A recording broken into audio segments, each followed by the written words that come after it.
Shalom saudaraku, berjumpa kembali bersama dengan saya Pendeta Jakob Setio, masih dalam program Sapa Jemaat di Rumah.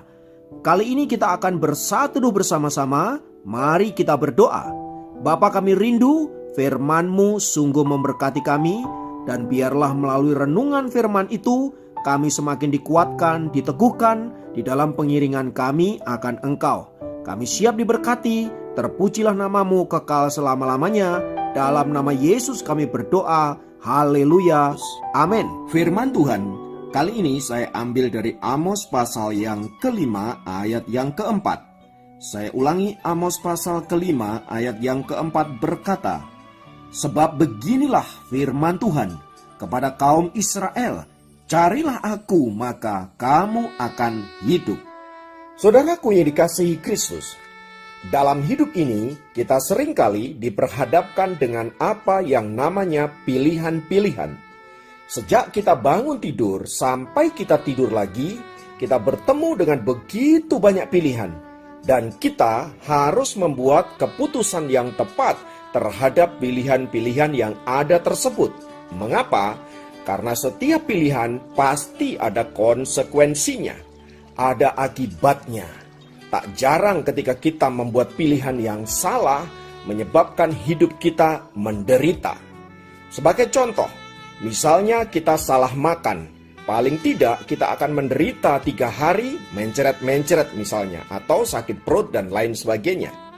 Atau kita membuat keputusan yang salah dengan potong rambut atau gaya rambut. Paling tidak kita membutuhkan waktu 3 bulan agar rambut itu panjang kembali. Dan kita pasti akan sangat tersiksa selama waktu itu. Atau mungkin ada hal yang lain, misalnya berkaitan dengan pilihan tentang pasangan hidup. Kalau kita salah memilih pasangan hidup, maka kita akan menderita seumur hidup kita. Dan itu tentu sangat menyiksa. Terlebih lagi kalau kita salah dalam hal memilih juru selamat, maka kita akan menderita untuk selama-lamanya. Oleh sebab itu saudara-saudara, pilihan itu sangat penting untuk kita gumuli agar keputusan kita dalam mengambil pilihan tersebut tepat di hadapan Allah. Nah, firman Tuhan yang baru saja kita baca juga berbicara tentang pilihan. Tuhan memperhadapkan kepada bangsa Israel agar mereka membuat keputusan yang tepat terhadap pilihan mereka, menyangkut siapa yang akan mereka sembah. Tuhan berkata, carilah aku maka kamu akan hidup. Saudaraku dikasihi Tuhan, mengapa Tuhan berbicara demikian kepada bangsa Israel? Karena waktu itu Israel adalah bangsa di mana dia selalu saja melakukan hal-hal yang cemar di hadapan Allah. Hati mereka bengkok dan senantiasa membelakangi Tuhan. Mereka selalu tergoda untuk menyembah ilah-ilah bangsa kafir. Mereka selalu tergoda untuk mengikuti pola ibadah bangsa-bangsa yang tidak mengenal Allah. Mengikuti pola-pola ibadah bangsa-bangsa kafir yang ada di sekitar mereka. Itulah sebabnya Tuhan kemudian marah dan menghukum bangsa Israel. Dan kali ini dalam kitab Amos, saudara-saudara, Tuhan memberikan pilihan kepada mereka. Carilah aku maka kamu akan hidup. Artinya apa? Kalau mereka mencari Tuhan, maka Tuhan akan memberikan kehidupan. Sebaliknya kalau mereka tidak mencari Tuhan atau mencari ilah-ilah lain atau Allahnya bangsa kafir, maka mereka akan mengalami kematian.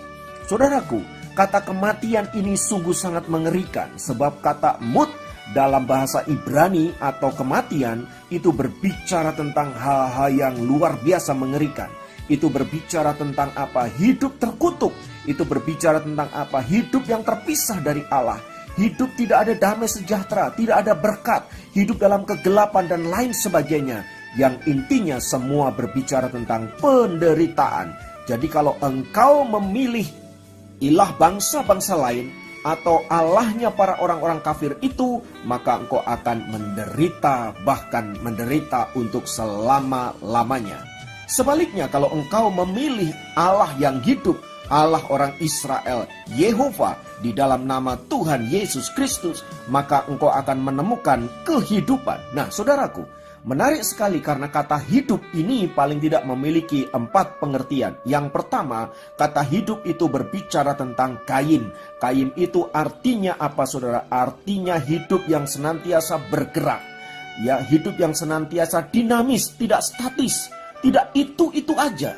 Jadi hidupnya itu bergerak ke arah yang lebih baik. Itu bicara hidup yang pertama. Yang kedua, kata hidup itu juga berbicara tentang nefes. Itu artinya apa, saudaraku? Itu artinya hidup kita baru bisa bergerak kalau ada roh, kalau ada nefes. Artinya kalau rohmu tidak hidup, rohmu tidak diberkati oleh Tuhan, maka engkau tidak akan pernah menemukan kehidupan yang senantiasa ada dalam berkat-berkat Tuhan. Oleh sebab itu, saudaraku, mari menjadikan diri kita hidup yang senantiasa diberkati oleh Allah. Roh yang diberkati oleh Allah, sehingga di dalamnya kita memiliki kehidupan, menggerakkan dinamika hidup kita, sehingga kita bergerak ke arah yang benar, ke arahnya Tuhan. Yang ketiga, kata hidup berbicara tentang bios. Bios ini berbicara tentang kebutuhan untuk hidup. Artinya apa? Agar engkau hidup, maka Tuhan perlu memberkati engkau. Perlu memberikan sarana-sarana, perlu memberikan fasilitas-fasilitas agar hidupmu menjadi hidup yang berdinamika, hidup yang bergerak ke arah yang lebih baik, hidup yang senantiasa diberkati oleh Tuhan. Itulah sebabnya Tuhan senantiasa memberkati orang-orang yang mencari Allah. Dan yang terakhir, kata hidup berbicara tentang Zoe. Ya saudara, kalau Zoe ini berbicara tentang kehidupan abadi, artinya kehidupan kekal. Ini tidak berbicara tentang dunia ini. Ini berbicara tentang kehidupan sesudah kematian. Dan kita percaya bahwa di dalam Kristus kita memiliki kehidupan abadi. Di dalam Kristus kita memiliki kehidupan yang kekal. Dan karena itu Tuhan berkata, "Akulah jalan dan kebenaran dan hidup. Dan barang siapa percaya kepadaku, maka dia memperoleh kehidupan yang kekal." Artinya dengan kata lain, Tuhan hanya memberikan satu jalan agar kita memiliki kehidupan yang kekal. Dan jalan itu adalah Yesus Kristus. Di luar itu kita tidak akan pernah sampai kepada Bapa. Sebab dengan apakah kita dapat diselamatkan? Dengan amal perbuatan? Pertanyaannya, amal perbuatan yang model gimana agar kita bisa diselamatkan? Kita mesti berbuat baik model gimana agar kita bisa diselamatkan? Kita mesti melakukan ibadah yang model gimana agar kita bisa diselamatkan? Artinya saudara, kita mesti melakukan hal yang sempurna, amal yang sempurna, kebajikan yang sempurna, ibadah yang sempurna, sesuai dengan tuntutan hukum Allah. Dan tuntutan hukum Allah itu selalu sempurna. Kalau saya bahasakan dengan angka, angkanya itu 100, saudaraku. Maka kalau kita hanya mencapai angka 99, maka kita tidak akan pernah sampai kepada Tuhan. Karena apa? Karena tuntutan hukum Allah itu nilainya 100. Barang siapa tidak bisa mencapai angka 100, maka dia tidak layak untuk apa? Masuk di dalam kehidupan yang kekal. Itulah sebabnya dengan amal perbuatan yang kita lakukan, saudara, kita pasti binasa. Kita pasti tidak sanggup, kita pasti tidak bisa mencapai kehidupan yang abadi. Sebab apa? Sebab manusia pada dasarnya adalah orang berdosa, dan dia tidak bisa untuk tidak berbuat dosa. Dengan kata lain apa, saudara? Dengan kata lain kita selalu melakukan dosa. Mungkin dalam tindakan tidak, tetapi ingat, dosa tidak selalu berbicara tentang tindakan. Dosa juga berbicara tentang apa? Perkataan. Dosa juga berbicara tentang apa? Pikiran. Artinya apa? Kalau pikiranmu kotor, pikiranmu najis, pikiranmu jahat, maka engkau sedang berdosa di hadapan Allah. Saudaraku dikasihi Kristus, seringkali kita mengukur keberdosaan itu hanya berkaitan dengan masalah-masalah daging, masalah-masalah fisik. Contoh, ya, kalau kita makan daging babi, maka kemudian apa? Orang berkata itu najis, itu haram.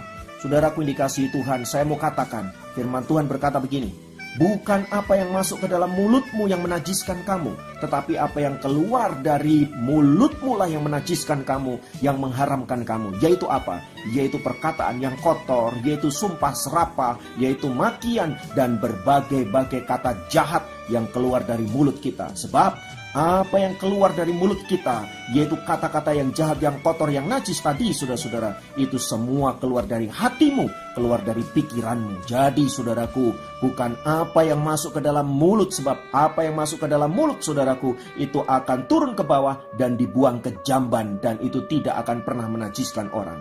Yang menajiskan orang adalah pikiran yang jahat, hati yang jahat yang keluar lewat kata-kata. Maka saudaraku dikasihi Kristus, sebagai orang-orang yang sudah ditebus oleh Kristus, yang sudah memiliki kehidupan kekal dan abadi, maka kita juga harus menjaga perkataan kita, hidup kita benar di hadapan Allah. Dan saudara-saudara, tanpa Kristus kita tidak akan pernah bisa masuk dalam kerajaan surga yang mulia. Entah itu saudara upayakan dengan perbuatan, dengan ibadah, dan dengan berbagai-bagai amal kebajikan. Tidak bisa. Sebab apa? Sebab engkau manusia berdosa. Engkau tidak mungkin masuk dalam surga Tuhan yang kudus dan mulia.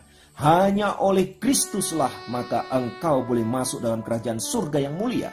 Karena apa? Karena Kristus Yesus, atau yang sering disebut dengan Isa Al-Masih, adalah satu-satunya manusia yang tidak berdosa. Bahkan sejak lahirnya dikatakan apa? Dia tidak dijamah oleh setan. Mengapa? Karena dia adalah Allah sendiri, dia adalah Tuhan. Setan tidak akan pernah berkuasa. Semua nabi, semua manusia begitu lahir dijamah oleh setan. Tetapi hanya Yesus yang tidak pernah disentuh oleh setan. Karena apa? Karena Tuhan berkuasa daripada setan-setan itu. Tuhan lebih hebat dari setan-setan itu. Oleh sebab itu saudaraku dikasihi Tuhan, kita bersyukur karena Tuhan Yesus berkata, "Akulah jalan dan kebenaran dan hidup. Barang siapa percaya kepadaku, maka dia akan memperoleh kehidupan yang kekal dan abadi." Maka saudaraku, firman Tuhan tadi berkata, "Carilah aku, maka kamu akan hidup." Baik hidup di dunia ini, kita akan menikmati apa yang namanya dinamika hidup, kita menikmati apa yang namanya jiwa yang bersuka cita, kita menikmati apa yang namanya berkat-berkat penyertaan Tuhan, tetapi juga kita akan menikmati apa yang namanya hidup kekal abadi bersama dengan Tuhan. Kiranya firman Tuhan ini memberkati saudara dimanapun berada. Mari kita masuk dalam doa-doa kita. Kita menyerahkan hidup kita ke dalam tangan kasih Tuhan. Tuhan, terima kasih karena firman-Mu telah memberikan kami pencerahan. Engkau berkata, "Carilah aku, maka kamu akan hidup." Tuhan, ampuni kami kalau selama ini kami tidak mencari Tuhan. Selama ini kami mencari ego kami mencari kepuasan duniawi kami mencari keinginan kami sendiri. Kami melupakan bahwa Engkaulah Allah yang berkuasa dalam hidup kami. Maka sekarang Tuhan, kami mau kembali kepadamu dan menyerahkan hidup kami hanya kepada Tuhan. Dan biarlah hidup kami senantiasa berkenan di hadapan-Mu sampai kami boleh mengalami berkat-berkat ilahi dinyatakan dalam hidup kami, yaitu hidup kekal dan abadi. Terpuji dalam nama Yesus kami berdoa. Haleluya. Amin. Demikian program Sapa Jemaat kali ini. Sampai jumpa dalam program Sapa Jemaat yang lain. Tuhan Yesus memberkati.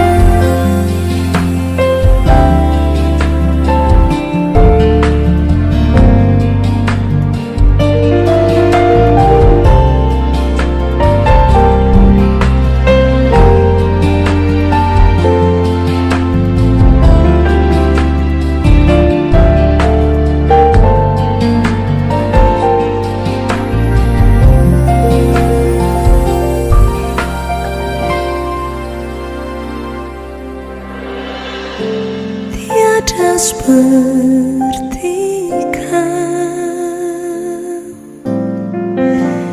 yang telah menjamah segenap hatiku.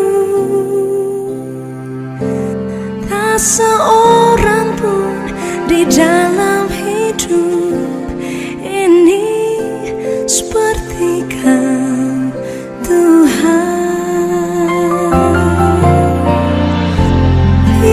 Seperti Kau yang telah menjamah segenap hatiku. Tak seorang pun di dalam hidup ini seperti Kau, Tuhan. Kasih-Mu seperti sungai mengalir,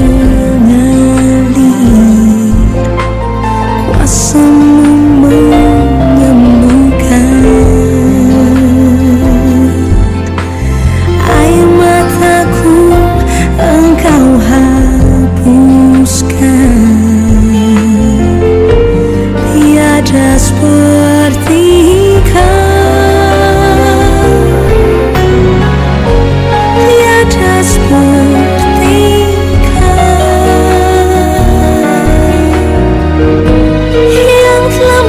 menjamah segenap hatiku.